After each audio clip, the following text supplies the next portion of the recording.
going to start a new chapter, locomotion and movement, where we are going to discuss muscular system.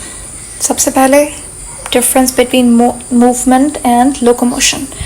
Movement का मतलब ये होता है कि जब आप specific body part को move कर रहे हैं, जैसे you are sitting on a chair and you are moving your hands, so that's movement. Locomotion क्या है कि जब आप अपनी position को change करें, ठीक है, you are moving from one place to another, तो वो locomotion है. अब बहुत सारे स्पीसीज हमारे पास मूवमेंट तो होती है उनमें, लेकिन उनमें कंप्लीट लोकोमोशन नहीं होता. प्लांट में आपके पास मूवमेंट और लोकोमोशन दोनों नहीं होते. हाँ, कुछ स्पेसिफिक प्लांट स्पीसीज हैं जहाँ पे मूवमेंट थोड़ी बहुत देखने को मिलती है. अब मूवमेंट के अगर आप टाइप्स को देखें तो ये जस्ट मैंने यहाँ पे थोड़ा सा ग्राउंड बनाने के लिए मेंशन किए हुए हैं. अगर आप सिलेबस में देखें जनरली ये टॉपिक नहीं गिवन होता कि मूवमेंट के टाइप्स क्या होता है.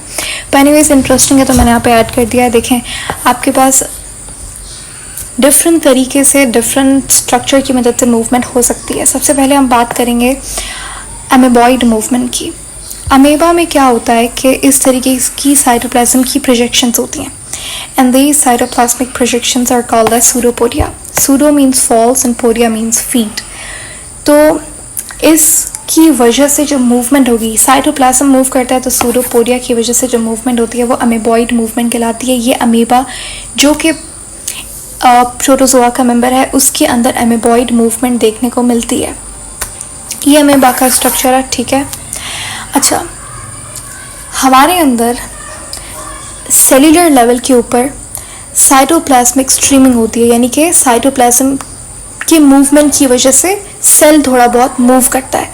उसे आप अमेबॉइड मूवमेंट भी कह रहे होते हैं, सेल स्ट्रीमिंग भी कहते हैं, ठीक है. उसमें क्या होता है, उसमें साइटोस्केलेटन, कौन सा साइटोस्केलेटन, माइक्रोफिलामेंट, माइक्रोफिलामेंट की वजह से उसमें सेल स्ट्रीमिंग होती है. सेकेंड, हमारे पास सीलिया की वजह से मूवमेंट हो, और ये आपके पास पैरामीशियम में देखने को मिलती है. इसे सीलियरी मूवमेंट कहते हैं. आपको पता है सीलिया जो है वो साइटोप्लाज्म की प्रोजेक्शन है. ये इस तरीके से सेल के ऊपर जो आपको हेयर लाइक स्ट्रक्चर दिख रहा है, ये सीलिया कहलाता है, ठीक है. अब सीलिया है क्या? It's an extra cytoplasmic projection. Cell membrane से ओरिजिनेट होता है सीलिया, और इसमें यूनी या फिर बाई डायरेक्शनल मूवमेंट देखने को मिलती है. तो इसमें यूनी डायरेक्शनल मूवमेंट देखने को मिलती है, ठीक है. तो ये पैरामीशियम में सीलिया की वजह से उसका सेल मूव करता है. सेकंड हमारे पास है फ्लेजरी मूवमेंट, जो कि फ्लैजिला की वजह से हो रही है. अच्छा, हमारे अंदर सीलियरी मूवमेंट होती है, यस. जैसे फॉर एग्जांपल के तौर पे अगर आप देखें, हमारे ओवीडक्ट, फीमेल्स में जो ओवीडक्ट होता है यानी कि फैलोपियन ट्यूब, वहाँ पे सीलिया होता है उसके इंटरनल साइड पे. तो उस सीलिया की वजह से आपके पास जो एग है वो मूव कर रहा होता है, ठीक है. तो जैसे ये आपके पास यूट्रस है, एक सेकेंड,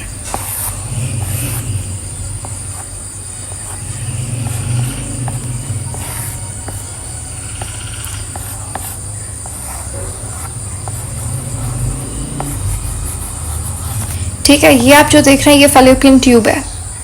अब फैलोपियन ट्यूब को अगर मैं यहाँ पे थोड़ा सा एनलार्ज करके दिखाऊं तो ये कुछ इस तरीके से इसका स्ट्रक्चर दिखता है. यहाँ पे ओवरी प्रेजेंट होती है. ओवरी और फैलोपियन ट्यूब डायरेक्टली कनेक्टेड नहीं होते, ये बहुत बड़ी मिसकंसेप्शन होता है.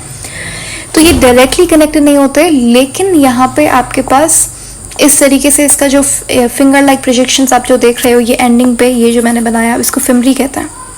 इसने इस तरीके से इस ओवरी को सराउंड किया हुआ होता है कि जैसे ही ओवरी आपके पास एग रिलीज करती है तो फैलोपियन ट्यूब ये फिमरी उसको कैच कर लेता है, और ये यहाँ से सीलिया की वजह से ये सेल मूव करके आपके पास फैलोपियन ट्यूब के आगे वाले पार्ट में आता है. अब ये जो पोर्शन है यहाँ पे ये ओवरी पड़ी हुई है, ठीक है. ये यहाँ पे यूट्रस है. ये जो स्ट्रक्चर फिंगर लाइक प्रोजेक्शंस आपको जो दिख रही है ये फिमरी कहलाती हैं, ठीक है. अब यहाँ से ये जो पार्ट है ये कहलाता है प्रॉक्सिमल पार्ट, फैलोपियन ट्यूब का प्रॉक्सिमल पार्ट. ये है डिस्टल पार्ट, ठीक है. उसके बाद आपके पास ये जो आप देख रहे हैं ये है इनफंडिबुलम, ये एम्प्यूला है, ये थोड़ा सा एनलार्ज्ड होता है, और ये है इस्थमस। ठीक है, इस्थमस वो पार्ट है जहाँ पे फेलोपियन ट्यूब यूट्रस के साथ ज्वाइन हो रही होती है। एम्प्यूला वो पार्ट है जहाँ पे फर्टिलाइजेशन होती है। ये एक एक MCQs है। ठीक है, फर्टिलाइजेशन कहाँ पे होती है? फेलोपियन ट्यूब में होती है। फेलोपियन ट्यूब में कहाँ पे होती है? तो एम्प्यूला में होती है। ठीक है, या फिर वो आपको ऑप्शन में दे देगा डिस्टल पार्ट में होती है, प्रॉक्सिमल में होती है, तो डिस्टल पार्ट। तो ये सीलियरी मूवमेंट हमारे अंदर भी, ह्यूमन में भी देखने को मिल सकती है। ट्रैकिया में भी इस तरीके से सीलिया प्रेजेंट होता है, जिसकी मूवमेंट की वजह से जो डस्ट पार्टिकल्स वगैरह हैं वो ट्रैप होते हैं। उसके बाद आता है यूग्लिना में जो फ्लेजरी मूवमेंट होती है फ्लैजिला की वजह से। अब फ्लैजिला भी हमारे पास एक एक्स्ट्रा साइटोप्लाज्मिक प्रोजेक्शन होती है, सेल मेम्ब्रेन से ओरिजिनेट होता है फ्लैजिला। अब ह्यूमन में अगर आप देखें तो मेल्स में स्पर्म जो है वो, उसमें फ्लैजरी मूवमेंट देखने को मिलती है। स्पर्म में फ्लैजिला होता है और उस फ्लैजिला की वजह से ही स्पर्म जो है वो मूव करता है टुवर्ड द ओवम। तो यूग्लिना में होते हैं 2 फ्लैजिला इन टोटल, और दोनों कैसे होते हैं? इन अनइक्वल होते हैं। ये यूग्लिना का स्ट्रक्चर है। ठीक है, ये आपको दिख रहा है यहाँ पे फ्लैजिलम। ओके अच्छा, यूग्लिना को कनेक्टिंग लिंक भी कहा जाता है between animal and plant kingdom. Euglena याद रखना है ये। ठीक है, which is the connecting link between plant and animal. अभी जो भी है आप क्लास में याद करके जाओ। ठीक है, आसान सी बात है कि which is the connecting link between animal and plant kingdom, तो है वो यूग्लिना। और यूग्लिना कहाँ से आया? यूग्लिना आपके पास एक प्रोटोजोआ है, प्रोटोजोन है। उसके बाद आते हैं सबसे कॉम्प्लेक्स ऑर्गेनिजम्स जो कि है ह्यूमन। हमारे अंदर जो 99% मूवमेंट होती है वो मसल्स की वजह से होती है, मस्क्यूलर मूवमेंट कहेंगे हम इसे। ठीक है, हमारे अंदर एमेबॉइड मूवमेंट कहाँ पे होती है? एमेबॉइड मूवमेंट भी होती है हमारे अंदर। जो ये आपकी ब्लड वेसल है, यहाँ पे WBC प्रेजेंट है। जब WBC यहाँ पे ब्लड से निकलकर बाहर जाता है, टिश्यू फ्लूइड का पार्ट बनता है। देखो RBC यहाँ से नहीं जा पाता, प्लेटलेट्स नहीं निकलते, सिर्फ आपका जो इम्पोर्टेंट सब्सटेंस ऑक्सीजन गैस वगैरह ये सारी चीज़ें होंगी, ग्लूकोज हो गया, हार्मोन हो गया, WBC थोड़ा बहुत यहाँ से बाहर जाता है, टिश्यू फ्लूइड का पार्ट बनता है। ठीक है, अब जो WBC जब एग्जिट करता है ब्लड वेसल को, तो ये जो मूवमेंट होती है WBC की, इसे डायपेडेसिस कहते हैं। तो ये आपके पास एमेबॉइड मूवमेंट का एग्जाम्पल है। ठीक है, नेक्स्ट हमारे पास है मस्क्यूलर सिस्टम का सबसे इम्पॉर्टेंट टॉपिक जो कि है मसल को समझना। मसल, उसका इंटरनल स्ट्रक्चर, और फिर किस तरीके से आपके पास मैकेनिज्म होता है कॉन्ट्रैक्शन का। फिर स्लाइडिंग फिलामेंट थ्योरी आती है। इस तरीके से फिर आप डिसऑर्डर्स पढ़ते हैं। छोटा सा चैप्टर है ये, इतना बड़ा चैप्टर नहीं है। अच्छे से समझेंगे हम लोग पहले मसल का इंटरनल स्ट्रक्चर। देखें, जब आप बात करते हैं मसल की, तो जाहिर है कि मस्क्यूलर टिश्यू आपके पास 4 तरीके का टिश्यू हमने देखा था, 4 टाइप ऑफ टिश्यूज़। कौन कौन सा? एपिथेलियल, कनेक्टिव, नर्वस और मस्क्यूलर। ठीक है, अब यहाँ पे जाने से पहले मैं आपको बताऊं कि आपके पास मस्क्यूलर टिश्यू के कितने टाइप्स होते हैं। तो देखो, मस्क्यूलर टिश्यू के 3 टाइप्स होते हैं। ठीक है, इसको हम डिस्कस करते हैं, लेकिन उससे पहले कुछ पॉइंट्स हैं मिस हो गए, ये बता दूं। सीलिया और फ्लैजिला में क्या डिफरेंस होता है? देखो, सीलिया फ्लैजिलम दोनों ही आपके पास माइक्रोट्यूब्यूल्स हैं। स्पिंडल फाइबर भी क्या था? माइक्रोट्यूब्यूल था। सीलिया, फ्लैजिला ये दोनों ही माइक्रोट्यूब्यूल से बने हुए स्ट्रक्चर्स हैं। साइटोस्केलेटन का पार्ट है। जो हमारे अंदर सेल स्ट्रीमिंग का एग्जाम्पल मैंने आपको दिया, तो सेल स्ट्रीमिंग यानी कि साइटोप्लाज्म में मूवमेंट होती है, वो होती है माइक्रोफिलामेंट की वजह से। ठीक है, सीलिया जो है वो 9+2 स्ट्रक्चर है कि 9 और 2 क्या है? ये आपके पास माइक्रोट्यूब्यूल का नंबर है। फ्लैजिला में भी 9+2 अरेंजमेंट ही होती है माइक्रोट्यूब्यूल्स की। तो ये आपने याद रखना है, सीलिया और फ्लैजिला दोनों में स्ट्रक्चर का डिफरेंस होता है, लेकिन अरेंजमेंट ऑफ माइक्रोट्यूब्यूल्स दोनों में सेम होती है, 9+2 9+2। ठीक है, मसल का ओरिजिन कहाँ से होता है? कौन सी जर्म लेयर से होता है? याद होना चाहिए आपको, मीजोडर्म से होता है। 3 तरीके का मसल देखने को मिलता है। ठीक है, हम उसे डिस्कस करेंगे। पहला है आपके पास स्केलेटल मसल, ये जो आप देख रहे हो यहाँ पे ये है स्केलेटल मसल, ठीक है। फिर है आपके पास स्मूथ मसल। थर्ड आपके पास है कार्डियक मसल। सबसे पहले हम इनको कंपैरिजन करके हम देखेंगे वन बाय वन क्या डिफरेंस है इन तीनों में, कहाँ कहाँ पाया जाता है और सारी चीज़ें। देखिए सबसे पहले हम स्टार्ट करते हैं हमारे स्केलेटल मसल से। देखो नाम से पता चल रहा है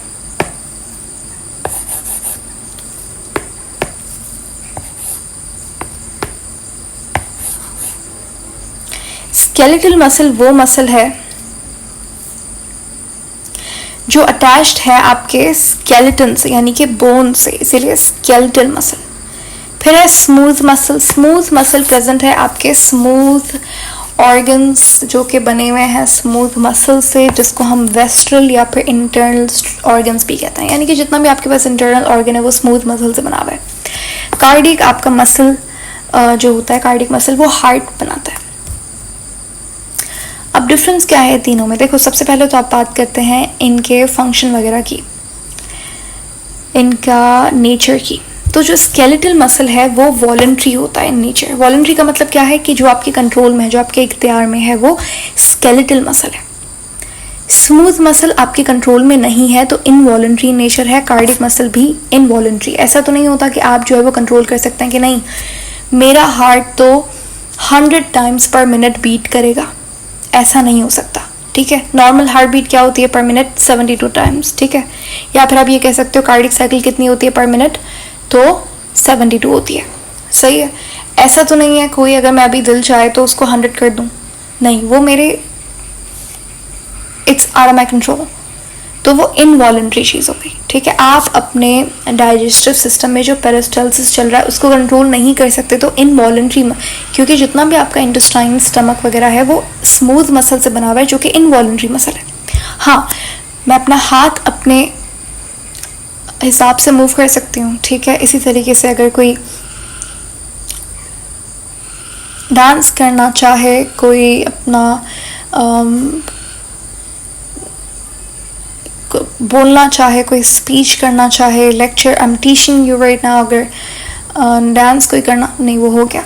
तो जितना भी ये सारी चीज़ें जो आप कर सकते हैं, आप बोल रहे हैं, आप लेक्चर दे रहे हैं, आप अपना हाथ मूव कर रहे हैं जिस तरीके से आप करना चाहते हैं, you are exercising, you are working out, you are cooking, ये सारी चीज़ें आप अपने लिम्स की मदद से कर रहे हो, हैंड्स, लेग्स यानी कि 4 लिम्स, हाइंड लिम्स, तो ये सारा स्केलेटल मसल है, ठीक है, वॉलंटरी है। उसके बाद आप देखते हैं कि इनका लोकेशन क्या है। सबसे पहले स्केलेटल मसल आपका बोन से अटैच्ड होता है, ठीक है, ये मूवमेंट में हेल्प करता है। स्मूथ मसल आपका इंटरनल ऑर्गन बनाता है और कार्डियक मसल आपका हार्ट में प्रेजेंट होता है, ठीक है। अब जो स्केलेटल मसल है वो स्ट्रिएटेड मसल है। स्ट्रिएटेड का मतलब क्या है कि उसमें स्ट्रिएशंस हैं। स्ट्रिएशंस का मतलब है dark band, light band, dark band, light band. ये बैंड्स किस वजह से होता है? ये मसल के स्ट्रक्चर में छुपा हुआ राज है जो कि सीक्रेट है, जो कि अभी हम जब मसल का स्ट्रक्चर पढ़ेंगे तो समझ आ जाएगा ये स्ट्रिएशंस क्यों होती हैं। अभी के लिए इतना समझ लीजिए कि striations basically different contractile protein जो मसल में पड़ा हुआ है उसकी वजह से आती हैं। तो एक्टिन मायोसिन इस तरीके से। Dark band, light band. Dark band thick band होता है, लाइट बैंड थिन बैंड होता है, ठीक है। स्मूथ मसल जो है उसमें इस तरीके की कोई भी स्ट्रिएशंस नहीं होती। नाम से पता चल रहा है स्मूथ है भाई, कोई स्ट्रिएशन नहीं है उसमें। अनस्ट्रिएटेड, नॉन स्ट्रिएटेड मसल होता है। कार्डियक में भी स्ट्रिएशंस होती हैं, ये भी स्ट्रिएटेड होता है। स्केलेटल मसल जो है ये आपके पास शेप में कैसा होता है? सिलेंड्रिकल होता है, इस तरीके से इसकी शेप होती है। जो स्मूथ मसल है वो स्पिंडल शेप का होता है, ये आपको दिख रहा है यहाँ पे। और जो कार्डियक मसल है वो कुछ इस तरीके से दिखता है।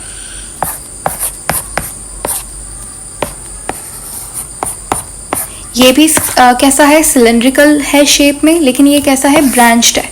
तो अगर आपसे पूछे कि कौन सा मसल का टाइप ब्रांच्ड है तो वो सिर्फ कार्डियक मसल है, ठीक है।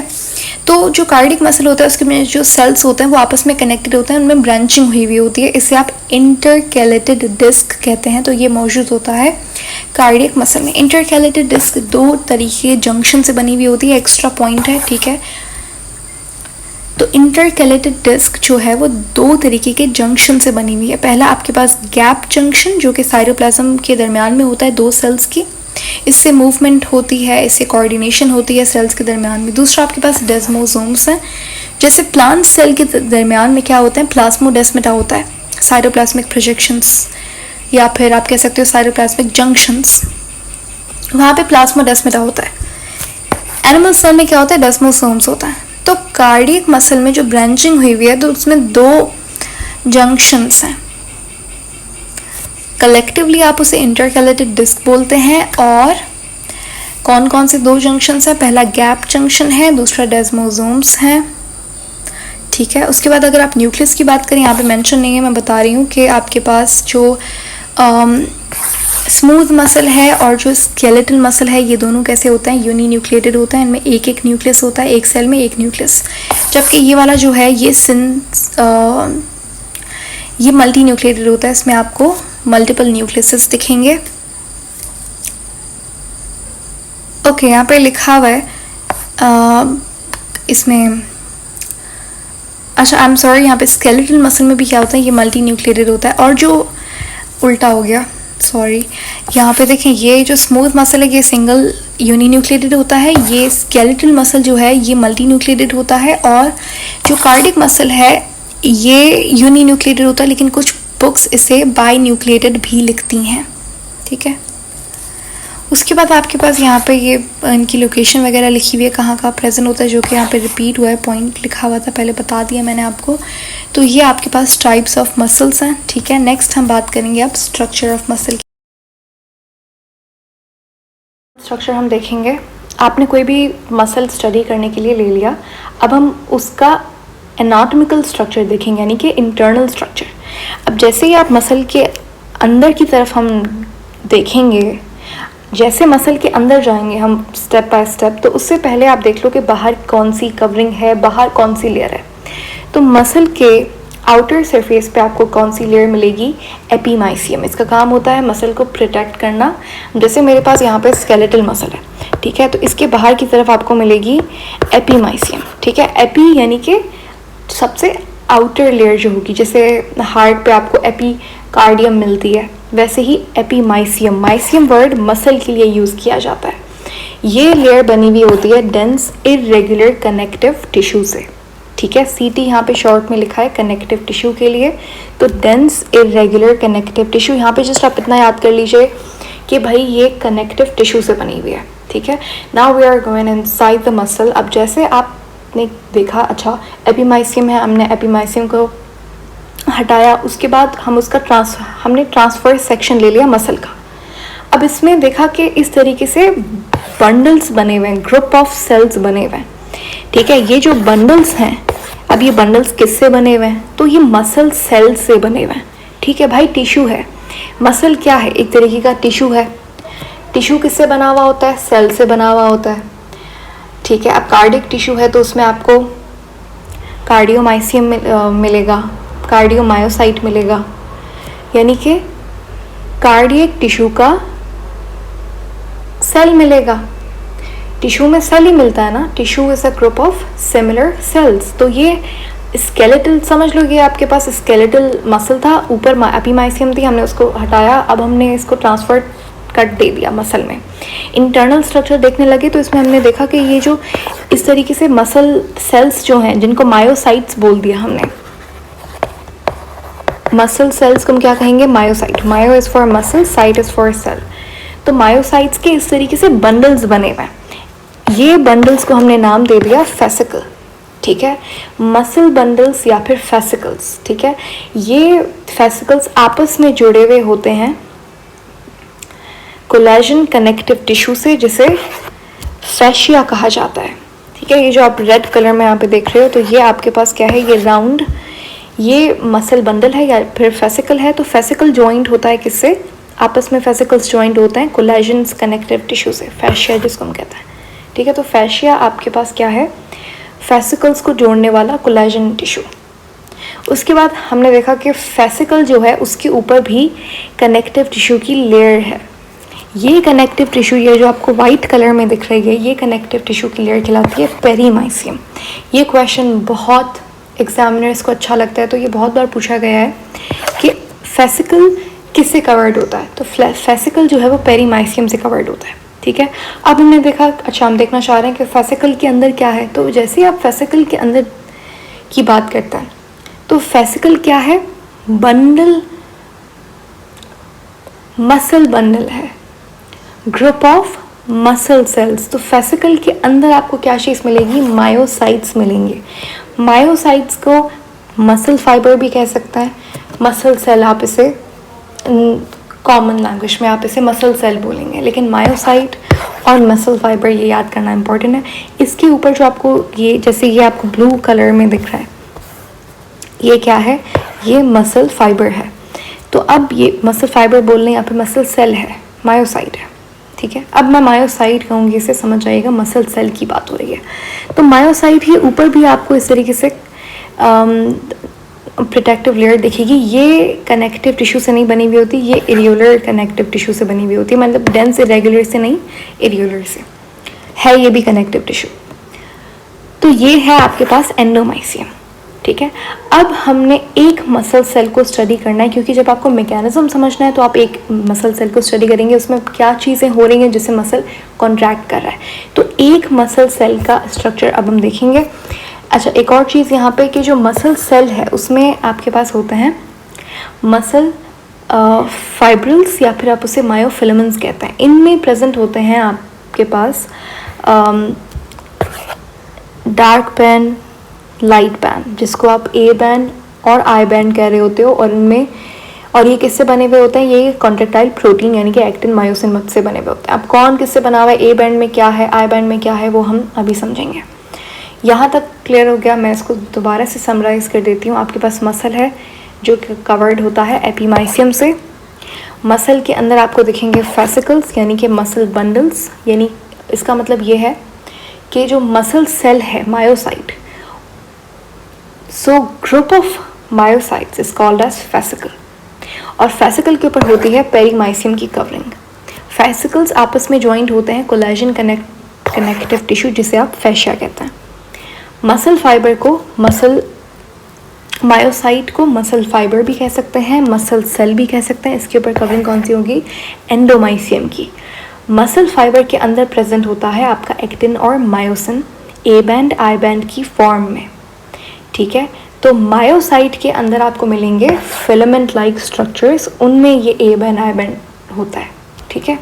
तो मायोफिलामेंट या फिर मायोफिब्रिल, ये सबसे इंपॉर्टेंट चीज़ है यहाँ। इसी बेस, ये वही एनाटॉमिकल स्ट्रक्चर है जहाँ पे कॉन्ट्रैक्शन हो रही है जिसकी वजह से, तो ये सबसे इम्पॉर्टेंट चीज़ है। इसको हमने डिटेल में देखना है, मायोफिलामेंट या मायोफिब्रिल। इसमें कंफ्यूज नहीं होना फिब्रिल और फाइबर में। फाइबर क्या है? मायोसाइट के लिए यूज़ किया हुआ वर्ड है, लेकिन मायोफिब्रिल वो है जो मायोसाइट के अंदर प्रेजेंट है, ठीक है। अगर आप कोई इंटरनेशनल बुक देखेंगे तो उसमें वो कहते हैं कि मायोफिब्रिल जो है उसमें प्रेजेंट होता है मायोफिलामेंट्स। मायोफिलामेंट्स आपके पास ए बैंड आई बैंड होता है, लेकिन अगर आप सेकेंडरी लेवल के ऊपर हाई स्कूल लेवल के ऊपर सेकेंडरी एजुकेशन पे देखेंगे तो वो सारी बुक्स कहते हैं कि मायोफिब्रिल और मायोफिलामेंट्स एक ही बात है, लेकिन एक ही बात नहीं होता। जिसमें आपको एक्स्ट्रा बता रही हूँ कि मायोफिब्रिल के अंदर मायोफिलामेंट्स होता है और myofilament he A band I band है, ठीक है। अभी के लिए जिसको नहीं समझ आया यही समझ लीजिए कि मायोफिब्रिल और फिलामेंट एक ही बात है।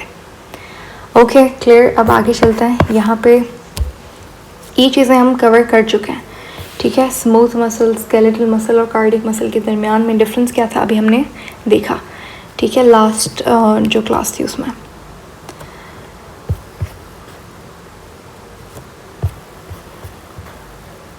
ओके, अब हम बात करेंगे मसल फाइबर की।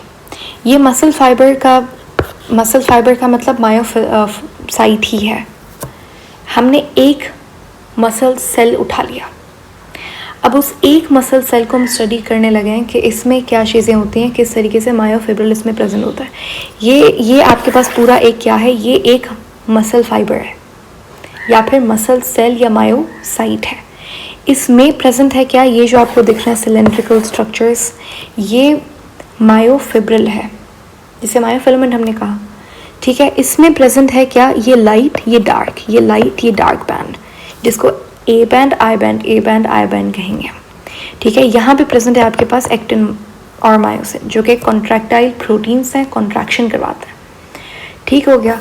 तो ये एक मायोफिब्रिल, अब जैसे मुझे इस मायोफिब्रिल को स्टडी करना है तो ये एक मायोफिब्रिल का इंटरनल स्ट्रक्चर है। सही हो गया। पहले हम देखेंगे मायोफाइबर यानी कि मायोसाइट। मायोसाइट के सरफेस यानी कि मसल जो है, मसल के अंदर जो मसल सेल है, हर सेल पे पड़े हुए हैं रिसेप्टर्स। ये रिसेप्टर्स का काम होता है न्यूरोट्रांसमीटर्स को अपने ऊपर अटैच करवाना ताकि कॉन्ट्रैक्शन हो सके। भाई मसल को कॉन्ट्रैक्ट करवाने सिग्नल कौन देगा? ब्रेन देगा। अब ब्रेन से जो सिग्नल आ रहा है वो मोटर न्यूरॉन के थ्रू आ रहा है। ऐसा ही होता है ना, जैसे फॉर एग्जांपल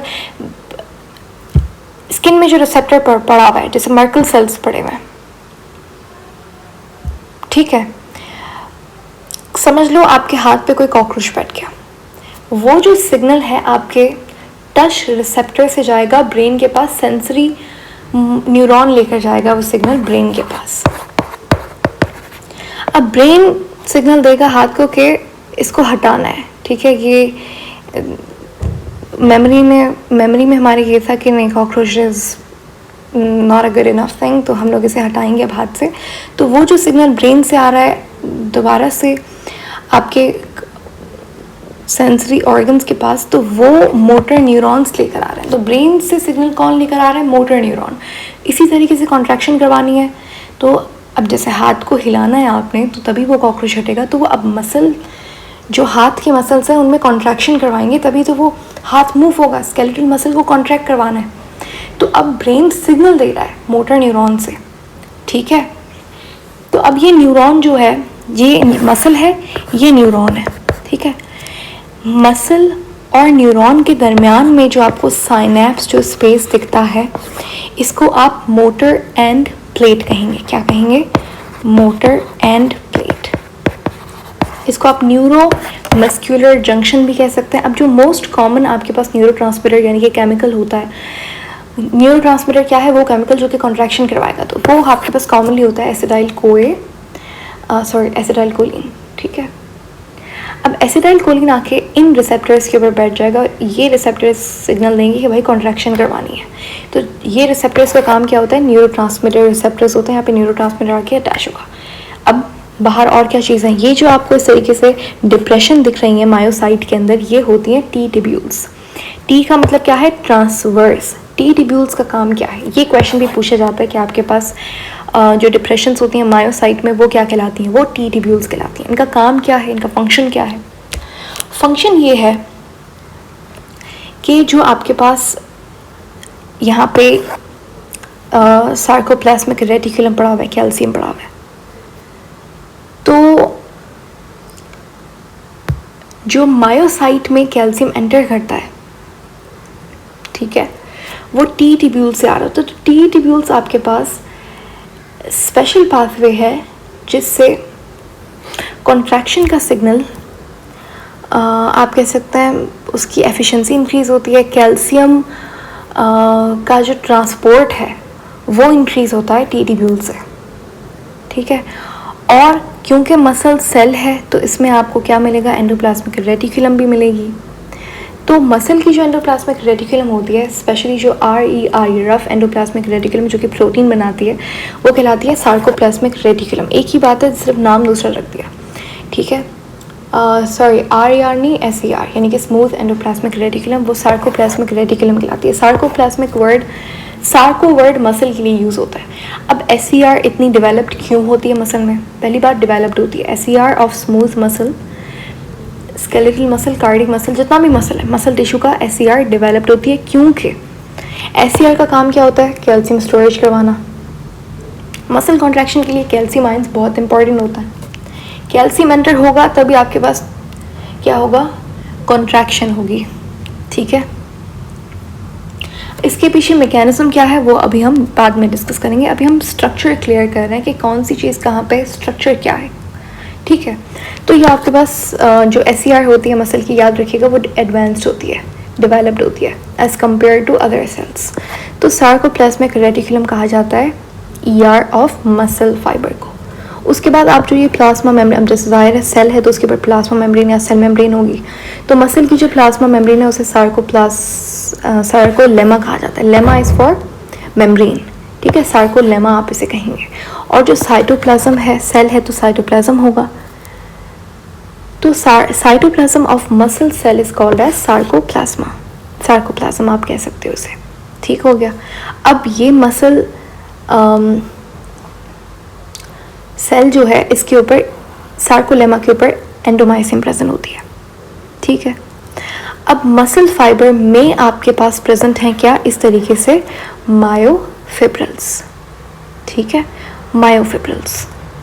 मायोफिब्रिल्स को आप मायोफिलामेंट्स भी कह सकते हैं, लेकिन असल में क्या होता है, ये मायोफिब्रिल है, मायोफिब्रिल के अंदर ये आपको जो ये बैंड्स दिख रहे हैं ये मायोफिलामेंट्स हैं, and this contains actin myosin, ठीक है। ये उन स्टूडेंट्स के लिए जो बहुत डिटेल में कवर करना चाहता है और कॉन्सेप्चुअली पढ़ना चाहता है, लेकिन अगर आपको जस्ट अभी कोई एग्ज़ाम निकालना है तो उसके लिए जस्ट रिमेंबर कि मायोफिब्रिल और फिलामेंट एक ही चीज़ है, ठीक है। अब हम इस एक फिब्रिल का स्ट्रक्चर पढ़ेंगे, क्योंकि हमें किसी चीज़ से मतलब नहीं है, हमें ये सब नहीं, असल में हमारे काम की जो चीज़ है वो ये फिब्रिल है, हमारे काम की चीज़ ये एक फिलामेंट है, क्योंकि फिलामेंट के लेवल पे कॉन्ट्रैक्शन हो रही है, जो मैकेनिज्म है वो इस लेवल पे हो रहा है, ठीक है। जो एक्टिन मायोसिन मिल रहा है, कैसे मिल रहा है, और कौन से प्रोटीन्स हैं, जैसे मायोसिन हो गया, ट्रोपोनिन हो गया, वो कहाँ पे प्रेजेंट है, तो वो आप इसके अंदर पढ़ेंगे, ठीक है।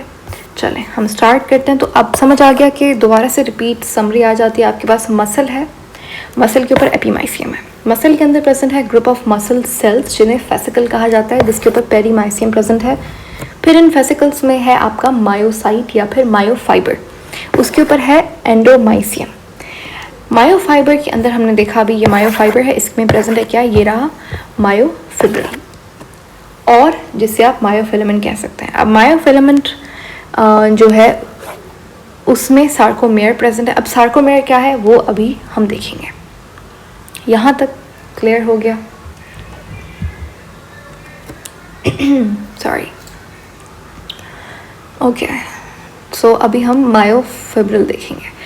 इस स्ट्रक्चर, इसको समझने से पहले मैं खुद से ड्रॉ करूँगी फ्रॉम स्क्रैच मायोफिब्रिल का स्ट्रक्चर, उसके बाद हम ये डायग्राम को देखेंगे।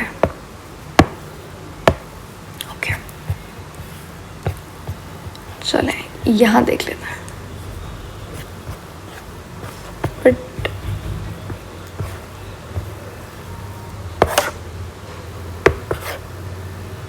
ओके जी, ठीक है, चलें स्टार्ट करें। अभी हम क्या कर रहे हैं, अब हम देख रहे हैं किसका, हम देख रहे हैं मायोफिब्रिल का इंटरनल स्ट्रक्चर, या फिर आप इसे मायोफिलामेंट भी कह सकते हैं। अब क्या होता है देखें, ये था आपके पास क्या,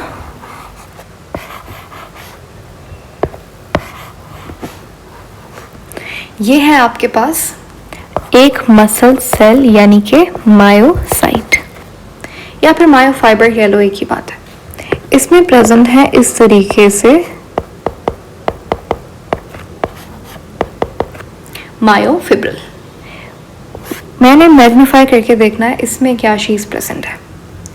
तो हमने देखा कि मायोफिब्रिल जो है उसमें इस तरीके से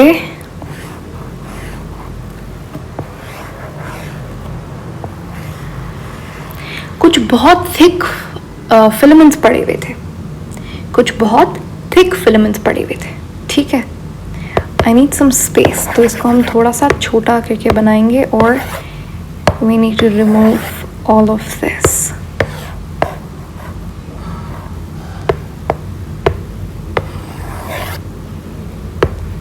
थोड़ी सी स्पेस चाहिए हमें, ठीक है।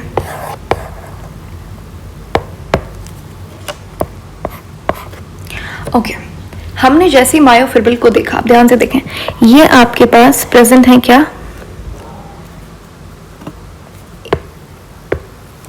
चलें थिक फिलामेंट हम देखते हैं अभी, लेकिन हम चलो ज़ीरो से स्टार्ट करते हैं फ्रॉम स्क्रैच। मायोफिब्रिल का इंटरनल स्ट्रक्चर हम देखने जा रहे हैं, ठीक है, रेडी।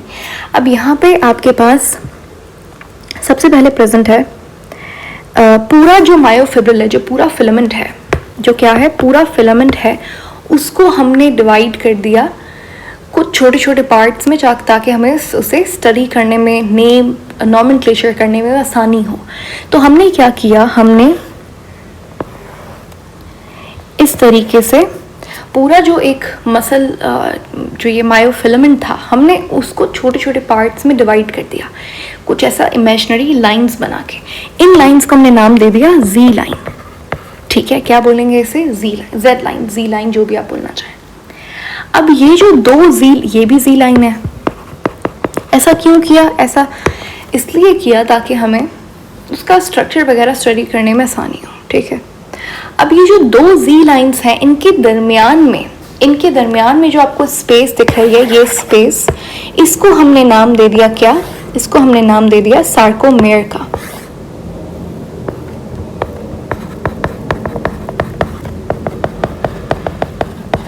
ठीक है, पूरा मसल फिलामेंट था, हमने लाइन थोड़ा छोटे छोटे पार्ट्स में उसे डिवाइड किया। ये जो लाइंस हमने यूज़ की, इनको हमने जेड लाइन का नाम दिया। दो जेड लाइंस के दरमियान में जो डिस्टेंस है वो कहलाएगा सार्कोमेयर। जो गैप है, जो डिस्टेंस है, वो क्या कहलाएगा, सार्कोमेयर। दो जेड लाइंस का डिस्टेंस क्या कहलाएगा, सार्कोमेयर। क्लियर। अब हमने देखा, अब ये एक पोर्शन है, ये सार्कोमेयर, हमें एक सार्कोमेयर को इस तरीके से स्टडी करना, तो इसीलिए वहाँ पे लिखा हुआ था कि फिलामेंट में प्रेजेंट है क्या, सार्कोमेयर।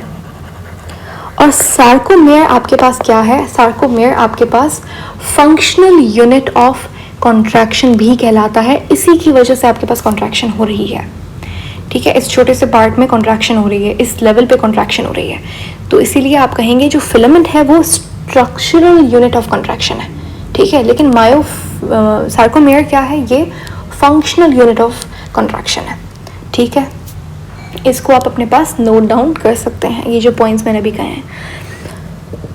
चलिए लिख भी लेते हैं यहाँ पे।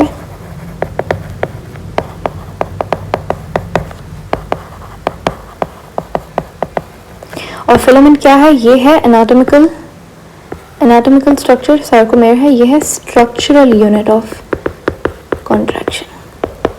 अब हम सार्कोमेयर में देखते हैं कि क्या है। देखो, सार्कोमेयर कोई स्पेशल से कोई पार्ट नहीं है, ये जस्ट वो जो डिस्टेंस था उसको हमने नाम दे दिया सार्कोमेयर, ठीक है। अब होता क्या है कि ये इसमें आपके पास हमने देखा प्रेजेंट है इस तरीके से,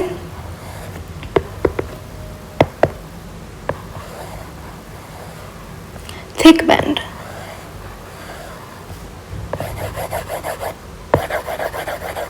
ठीक है। इसमें क्या प्रेजेंट है, ये हमने देखा, इसमें आपके पास इस तरीके से प्रोटीन्स के बैंड पड़े हुए हैं, ठीक है। एक है आपके पास थोड़ा सा थिक है, तो हमने उसे थिक बैंड बोल दिया। और इस तरीके से आपके पास मिलेंगे क्या,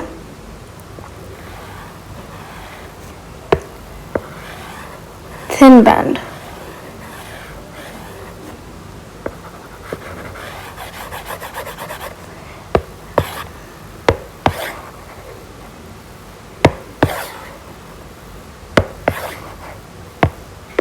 ठीक है, ये जो हमने देखा थिक बैंड, थिक बैंड आपके पास ए बैंड कहलाता है, ठीक है। और इसमें आप देख सकते हो यहाँ पे ये जो आपके पास थिक बैंड है, थिक बैंड बना हुआ होता है किससे, मायोसिन से। थिक बैंड किससे बना हुआ है, मायोसिन से। मायोसिन क्या है, एक प्रोटीन है जो कि कॉन्ट्रैक्शन करवाता है, इसीलिए उसे कॉन्ट्रैक्टाइल प्रोटीन कहते हैं, ठीक है। अब ये जो आप देख रहे हो यहाँ पे थिक बैंड, ये यहाँ पे थिक बैंड की टेरिटरी में, यानी कि उसके एरिया में थोड़ा सा थिन बैंड भी जबरदस्ती आया हुआ है, ठीक है। ये जो थिन बैंड है ये थिक बैंड के एरिया में आया हुआ है, तो इसीलिए हम कहते हैं ये जो पूरा आपके पास दिख रहा है ये है आपके पास ए बैंड। लेकिन ए बैंड में सिर्फ मायोसिन नहीं है, ए बैंड में आपके पास एक्टिन भी है। ये जो आप देख रहे हो ये है थिन बैंड, और थिन बैंड बना हुआ है किससे, एक्टिन से, सिर्फ एक्टिन से, सही है। तो ए बैंड में आपके पास एक्टिन भी आ रहा है और मायोसिन भी आ रहा है, जबकि ये जो आपके पास ये थिन बैंड आपको दिख रहा है, इसे हम आई बैंड कहेंगे। इसमें सिर्फ क्या है, एक्टिन है। अच्छा, एक्टिन के साथ आपको एक ट्रोपोनिन भी मिलेगा। ये एक्स्ट्रा प्रोटीन्स आपके पास जो कि कॉन्ट्रैक्शन करवाने में एक्सेसरी प्रोटीन्स आप इन्हें कह सकते हो, और ट्रोपोमायोसिन। ठीक है, तो मायोसिन बेचारे का कोई प्राइवेसी नहीं है यहाँ पे। तो हमने कहा कि चलो ये मायोसिन वाला जो पार्ट है जहाँ पे सिर्फ मायोसिन है, जहाँ पे सिर्फ थिक बैंड है, इसको हमने नाम दे दिया एच जोन का। एच जोन क्या है? एच जोन वो है जहाँ पे सिर्फ मायोसिन है, मायोसिन ओनली। और एच जोन के दरमियान में हमने एक इमेजिनरी लाइन हम ड्रॉ करते हैं जिसको हम कहते हैं एम लाइन। तो आपसे पूछेगा कि एच जोन को कौन, एच जोन के मिडिल में क्या होता है? तो एम लाइन होती है। ठीक है, तो यहां तक समझ आ गया। अब ये थिक और थिन बैंड है क्या? होता क्या है कि जब ये थिक और थिन बैंड यानी कि एक्टिन और मायोसिन आपस में आके मिलते हैं तभी कॉन्ट्रैक्शन होती है। जब एक मसल रिलैक्स्ड है तो ये एक्टिन और मायोसिन जुड़े हुए, मिले हुए, ज्वाइंट नहीं होते। और इनको जोड़ने से, ज्वाइन होने से कौन रोकता है? ट्रोपोनिन और ट्रोपोमायोसिन। ठीक है, और इनको ज्वाइन कौन करवाता है? Calcium, specially calcium. कैल्शियम वो आयन है, जब जैसे ही कैल्शियम आएगा इसमें मायोफिब्रिल में, तो वो क्या करेगा? वो ट्रोपोनिन ट्रोपोमायोसिन को हटाएगा और कहेगा एक्टिन मायोसिन आ जाओ भाई, वो दोनों ज्वाइन हो गए, कॉन्ट्रैक्शन होगी। ठीक है, अब ये जस्ट मैंने आपको बेसिक बताया। अब मैं थोड़ा सा यहाँ पे इस डायग्राम की हेल्प लेके आपको बताऊंगी असल में क्या चीज़ें हो रही हैं। ये देखें, ये आपके पास ध्यान से सुनना। अब इसको जो टर्म्स मेरे मुझसे मिस हो गई वो यहाँ पे आपको और क्लियर हो जाएंगी इस डायग्राम में। ये है आपके पास मायोफिब्रिल का इंटरनल स्ट्रक्चर। इसमें आपको दिख रहा है क्या? ये आपको दिख रही है जेड लाइन। ठीक है, जेड लाइन, दो जेड लाइन्स के दरमियान का डिस्टेंस कहलाएगा सार्कोमेयर। ठीक है, अच्छा, एक जेड लाइन यहाँ पे भी है, ये मैंने मिस कर दी थी।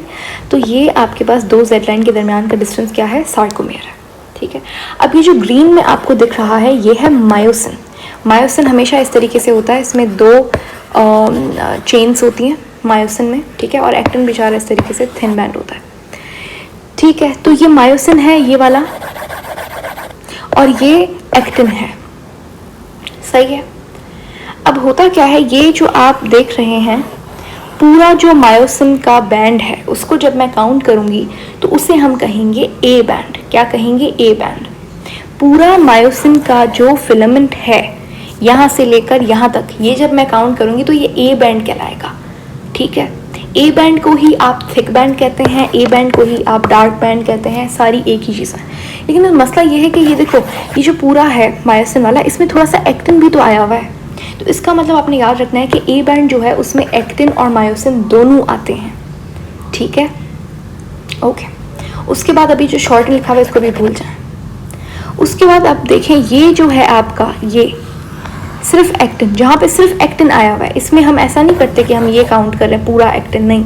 ये जो आपके पास है इसे हम कहेंगे आई बैंड यानी कि थिन बैंड। इसको आप thin band, I band, light band ये सब कह सकते हो। ठीक है, इसमें सिर्फ एक्टिन है। हाँ, इसमें ट्रोपोनिन और ट्रोपोमायोसिन भी है, लेकिन इसमें मायोसिन नहीं है। ये मायोसिन वाला आप नहीं काउंट करोगे। ठीक है, समझ आ गया?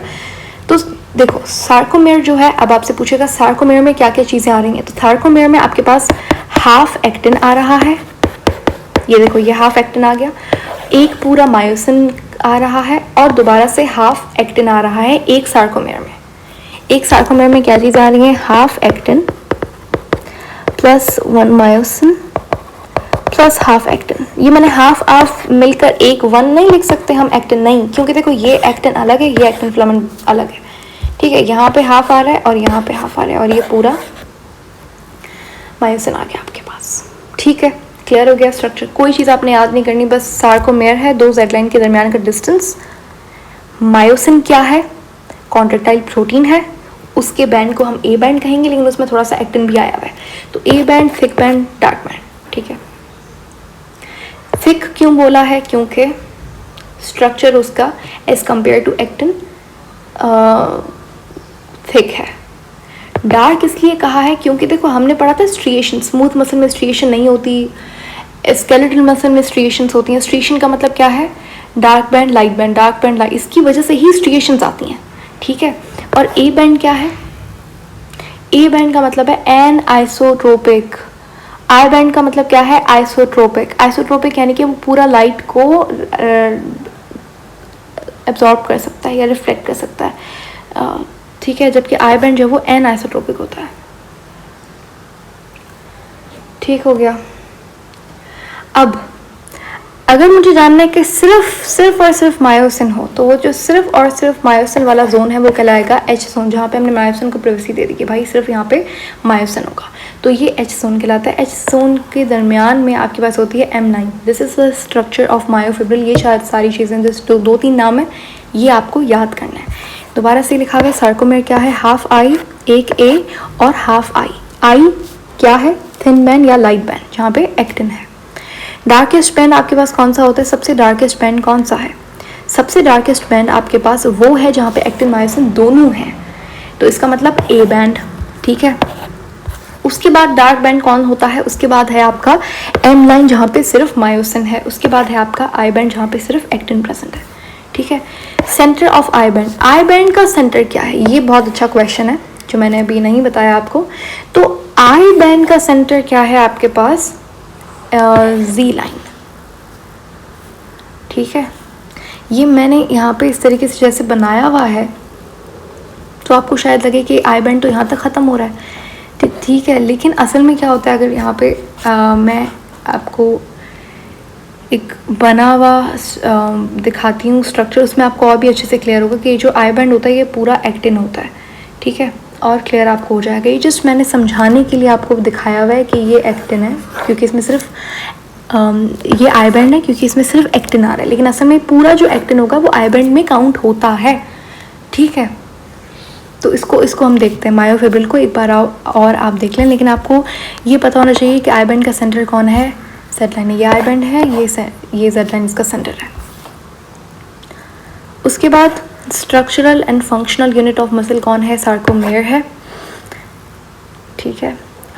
और ये क्या बताया हुआ है, स्ट्रक्चरल और फंक्शनल यूनिट। सबसे छोटा जो ब्रिक है मसल की वो सार्कोमेयर है। सबसे स्मॉलेस्ट एनाटॉमिकल यूनिट कौन है, तो वो आपके पास सार्कोमेयर है। और सार्कोमेयर कहाँ पे प्रेजेंट होता है, मायोफिब्रिल में, इसीलिए मायोफिब्रिल यहाँ पे लिखा हुआ है। फंक्शनल यूनिट आपके पास कौन है, फंक्शनल यूनिट आपके पास एनाटॉमिकल यूनिट सार्कोमेयर है,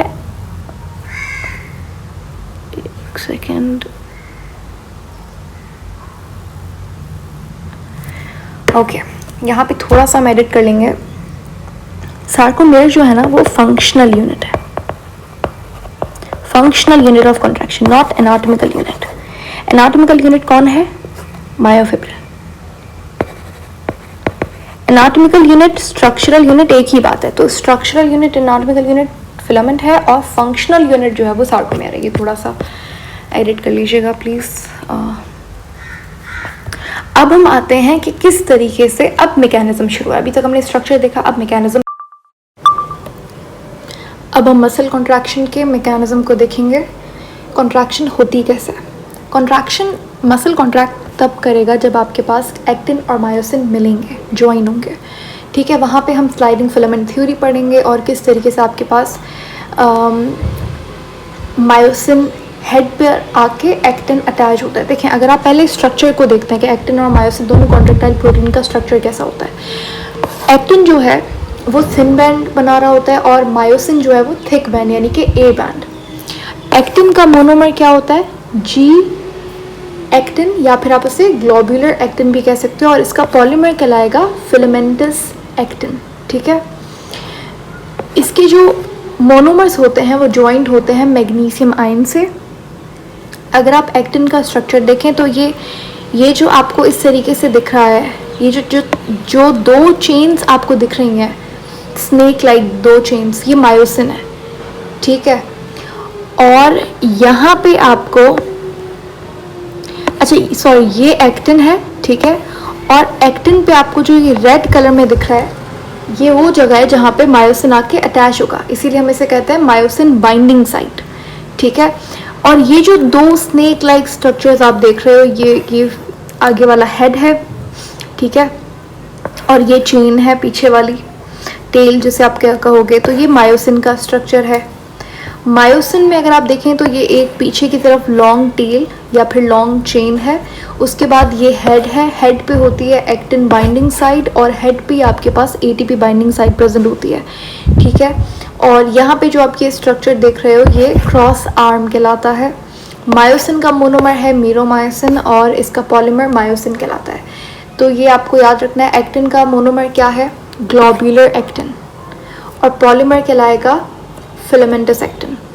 मायोसिन का मोनोमर क्या है, मीरोमायोसिन, और पॉलीमर मायोसिन कहलाएगा।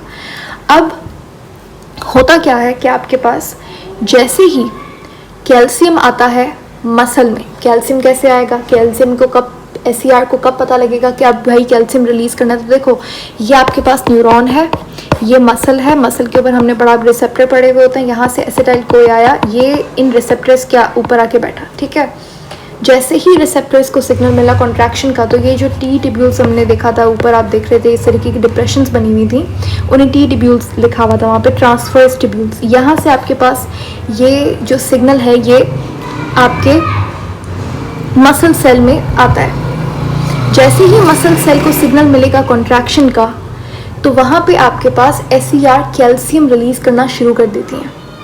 जैसे ही ये कैल्शियम आपके मायोफिब्रिल में एंटर होगा, यानी कि मायोफिलामेंट्स में, तो वहाँ पे वो कैल्शियम जाके पहले तो अटैच होगा ट्रोपोनिन के साथ, ठीक है। अब ट्रोपोनिन जो है वो एक आपके पास ट्राई कॉम्प्लेक्स प्रोटीन है, क्योंकि ट्रोपोनिन हमारे पास 3 फर्दर तरीके के प्रोटीन से बना हुआ होता है, ठीक है। ये लिखा हुआ है यहाँ पे, अगर आप देखो तो ये आपके पास क्या है, ये एक्टिन है, ये एक्टिन के ऊपर आपको दिख रही है क्या, मायोसिन बाइंडिंग साइट्स, और ये आपको यहाँ पे ये जो आप देख रहे हो ये ट्रोपोनिन है, और ये है आपका ट्रोपोमायोसिन। तो ये जो ट्रोपोमायोसिन है और ट्रोपोनिन है, इन दोनों ने एक्टिन की myosin sites, myosin binding site को कवर किया हुआ होता है ताकि मायोसिन आके यहाँ पे अटैच ना हो, ठीक है। तो बेसिकली एक्टिन आपके पास समझ लो एक ऐसी चीज़ है जिसको, एक ऐसा खजाना है जिसको छुपाया हुआ है किसने, ट्रोपोनिन ने और ट्रोपोमायोसिन ने। किससे, मायोसिन से, क्योंकि जैसे ही ट्रोपोनिन और ट्रोपोमायोसिन यहाँ से हटे, मायोसिन को मौका मिल गया, वो यहाँ पे अटैच कर जाएगा एक्टिन की मायोसिन बाइंडिंग साइट पे और कॉन्ट्रैक्शन होगी। तो खैर अब पहले आप देख लो कि ट्रोपोनिन ट्रोपोमायोसिन का काम क्या होता है। फंक्शन ये है कि एक्टिन को बचाना, मायोसिन से बचाना, तो क्या है, एक्टिन को बेसिकली कवर करके रखना उसकी मायोसिन बाइंडिंग साइट को, और थैंकफुली ऐसा होता है, वरना मसल जो है वो कंटिन्यूसली कॉन्ट्रैक्ट करता रहेगा।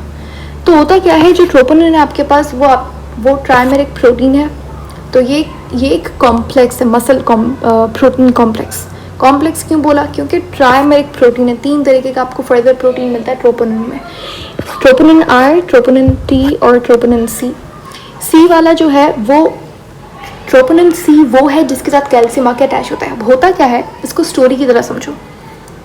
जैसे ही आपके पास न्यूरॉन ने सिग्नल दिया मसल को कॉन्ट्रैक्ट करने का, तो यहाँ से SCR जो है उसने कहा कि अच्छा अब हम रिलीज कर देते हैं यहाँ से बहुत सारा कैल्शियम आयन। ये कैल्शियम आयन अटैच होता है किसके साथ, ट्रोपोनिन C के साथ। जैसे ही ट्रोपोनिन C पे आके कैल्शियम बाइंड होता है, तो यहाँ पे आपके पास ये जो ट्रोपोनिन T है जिसने ट्रोपोमायोसिन को होल्ड किया हुआ होता है अपनी जगह पे, ये ट्रोपोमायोसिन को रिलीज कर देता है, जिसकी वजह से ट्रोपोमायोसिन भी यहाँ से चला गया। ट्रोपोनिन I जो है, जो कि इनहिबिट करवा रहा है एक्टिन और मायोसिन के मिलने को, उनके कॉम्बिनेशन को जो इनहिबिट करवा रहा है, एज अ इनहिबिटर काम कर रहा है मसल कॉन्ट्रैक्शन के लिए। तो ये जैसे ही कैल्शियम यहाँ पे बाइंड होता है ट्रोपोनिन C के साथ, तो ट्रोपोनिन T भी इसको रिलीज कर देता है ट्रोपोमायोसिन को, ठीक है। ट्रोपोनिन I भी जो है वो हट जाता है अपनी पोजीशन से। तो ये सब सारी चीज़ें आप यहाँ से ट्रोपोनिन और ट्रोपोमायोसिन जो कि बॉडीगार्ड्स हैं किसके, एक्टिन के, जैसे ये दोनों हटे आपके पास मायोसिन बाइंडिंग साइट फ्री हो गई, तो जल्दी से अब यहाँ पे मायोसिन आके अटैच होता है और यहाँ पे होती है आपकी मसल कॉन्ट्रैक्शन, ठीक है। अब यहाँ पे आप छोटी सी थ्योरी पढ़ते हैं जिसको कहते हैं स्लाइडिंग फिलामेंट थ्योरी। वो थ्योरी हमें बताती है कॉन्ट्रैक्शन कैसे होती है। मसल कॉन्ट्रैक्शन में ये इस डायग्राम से यहाँ पे समझाया हुआ है, आपका जो सेंट्रल नर्वस सिस्टम है, समझ लो आपके ब्रेन ने सिग्नल दिया मसल को कॉन्ट्रैक्ट होने के लिए। न्यूरॉन जो है, कौन सा neuron? Motor neuron. Motor neuron के एक्सॉन टर्मिनल को बड़ा करके यहाँ पे दिखाया हुआ है, उसमें प्रेजेंट है साइनेप्टिक वेसिकल। इन साइनेप्टिक वेसिकल छोटी छोटी आप समझ लो बैग्स हैं जिनके अंदर न्यूरोट्रांसमीटर केमिकल भरा हुआ है। सबसे कॉमन न्यूरोट्रांसमीटर एसिटाइल कोलिन है यहाँ पे, और ये रिलीज होता है यहाँ से। जैसे ही एसिटाइल कोलिन रिलीज हुआ, अच्छा अब अगर किसी ने न्यूरॉन वाला चैप्टर आपने पढ़ा है थोड़ा बहुत, तो नहीं भी पढ़ा तो सुन लो कि होता क्या है। इम्पल्स जनरेशन में कैल्शियम बहुत इम्पॉर्टेंट रोल प्ले करता है। तो कैल्शियम हमारी बॉडी के लिए, चाहे वो मसल कॉन्ट्रैक्शन हो, चाहे वो साइनैप्स में न्यूरोट्रांसमीटर रिलीज करवाना हो, कैल्शियम का बहुत सिग्निफिकेंट रोल होता है, बहुत असेंशियल आयन है हमारी बॉडी के लिए। ठीक है, तो बेसिकली कैल्शियम जो है ये वो आयन है जो कि इन सिनेप्टिक वेसिकल्स को पुश कर रहा होता है कि एक न्यूरोट्रांसमीटर रिलीज करो। ठीक है, तो इसीलिए यहाँ पे ये कैल्शियम वोल्टेज के रेड चैनल्स यहाँ पे लिखा हुआ है। यहाँ से रिलीज होता है न्यूरोट्रांसमीटर, ये न्यूरोट्रांसमीटर यहाँ पे रिलीज हुआ हुआ दिखाया हुआ है। ये न्यूरोट्रांसमीटर आके अटैच हो जाएगा इन रिसेप्टर पे। ये रिसेप्टर को सिग्नल मिला कॉन्ट्रैक्शन का, तो यहाँ से आपका जो ये क्या है, ये आपके पास है मायोसाइट, मसल सेल। ठीक है, अच्छा ये न्यूरॉन है, ये मसल है, दोनों के दरमियान का जो डिस्टेंस है वो कराएगा न्यूरोमस्कुलर जंक्शन, यानी कि मोटर एंड प्लेट, एक ही बात है। यहाँ से ये जो आपको डिप्रेशन दिख रही है इसे टी टिब्यूल कहेंगे। यहाँ से आपका कॉन्ट्रैक्शन का सिग्नल मायोसाइट के अंदर आता है, यानी कि मसल सेल की, ये मसल सेल है। ठीक है, अब यहाँ पे प्रेजेंट है SER यानी कि स्मूथ एंडोप्लाज्मिक रेटिकुलम। ये रिलीज करता है कैल्शियम। कैल्शियम जाके अटैच होता है ट्रोपोनिन C के पास, और ट्रोपोनिन C पे जैसे कैल्शियम अटैच होता है तो ट्रोपोनिन T जो है वो रिलीज कर देता है ट्रोपोमायोसिन को। वहाँ पे ट्रोपोनिन I भी इनहिबिट हो जाता है, वहाँ से हट जाता है, तो आपके पास एक्टिन अकेला बच गया। ये मौका देखते हुए मायोसिन आके एक्टिन के साथ अटैच हो जाता है। यहाँ पे आती है स्लाइडिंग फिलामेंट थ्योरी, जो इस मैकेनिज्म को एक्सप्लेन करती है कि एक्टिन मायोसिन के मिलने से कैसे कॉन्ट्रैक्शन हो रही है। देखो, स्लाइडिंग फिलामेंट थ्योरी हमारे पास हक्सले एंड हक्सले ने दी थी। यहाँ पे होता क्या है, ये आपके पास एक्टिन है और ये है आपके पास मायोसिन। ये मायोसिन का हेड है, मायोसिन के हेड पे प्रेजेंट है एक्टिन बाइंडिंग साइट, और यहीं पे प्रेजेंट है क्या, ATP बाइंडिंग साइट। अब मसल कॉन्ट्रैक्ट करवाने के लिए ATP का होना बहुत ज़रूरी है। ठीक है, एक्टिन और मायोसिन जब मिलते हैं, ठीक है, ये एक्टिन आके जुड़ेगा कहाँ पे, इस मायोसिन के बाइंडिंग साइट पे। तो ये जो एक्शन है इसे हम कहेंगे पावर स्ट्रोक। क्या बोलेंगे इसे कहेंगे पावर स्ट्रोक। पावर स्ट्रोक का मतलब क्या है कि एक्टिन और मायोसिन जुड़ गए हैं, और यहाँ पे जो ये ब्रिज फॉर्मेशन होगी इसे हम कहेंगे क्रॉस ब्रिज। ठीक है, तो according to sliding filament theory हमें ये बताती है कि जब कॉन्ट्रैक्शन होगी तो एक्टिन मायोसिन मिलेगा, ATP रिक्वायर्ड होगा। एक ज़रूरी क्वेश्चन यहाँ पे ये है कि जब मसल रिलैक्स होगा, चलो उस पर दोबारा वापस आता है, लेकिन मसल रिलैक्स होता है तब ये एक्टिन और मायोसिन दोबारा से अलग हो जाते हैं, तो वहाँ पे भी ATP की ज़रूरत होती है। ठीक है, तो क्रॉस ब्रिज बनाने के लिए ATP चाहिए, क्रॉस ब्रिज तोड़ने के लिए भी ATP चाहिए।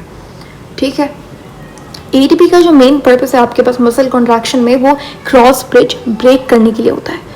ठीक है, अगर आपसे पूछा जाए तो। उसके बाद according to sliding filament theory जब कॉन्ट्रैक्शन होती है तो आई बैंड यानी कि एक्टिन बैंड क्या होता है, शॉर्ट होता है। इसका मतलब क्या है, इसका मतलब ये है जब कॉन्ट्रैक्शन होगी तो ये आपके पास थिक बैंड है और ये थिन बैंड है। जब कॉन्ट्रैक्शन होगी, जब ये दोनों कॉन्ट्रैक्टाइल प्रोटीन्स मिलेंगे तभी कॉन्ट्रैक्शन होगी। तो ये जो आई बैंड है, ये जो एक्टिन वाला बैंड है, ये पुश होता है, ये मायोसिन की तरफ आता है। ठीक है, ये शॉर्ट होगा, ना कि ये वाला ए बैंड। ठीक है, तो I band toward A band move करता है, ऐसा होता है। ये नहीं होता कि ए बैंड मूव कर रहा है, तो आपसे पूछेगा शॉर्ट कौन सा हो रहा है, तो आई बैंड हो रहा है। उसके बाद आई और ए बैंड दोनों स्लाइड होते हैं, और इसीलिए इस थ्योरी को हम स्लाइडिंग फिलामेंट थ्योरी कहते हैं। ठीक है, ये दोनों क्या होते हैं, स्लाइड होते हैं, जिसकी वजह से सार्कोमेयर कॉन्ट्रैक्ट होता है। ऐसा नहीं है कि दोनों शॉर्ट हो रहे हैं। शॉर्ट का मतलब ये है कि आई बैंड जो है वो मूव कर रहा है टुवर्ड व्हाट, ए बैंड, तो वो स्लाइड कर रहा है ए बैंड की तरफ। उसके बाद आपके पास एटीपी जो है वो क्रॉस,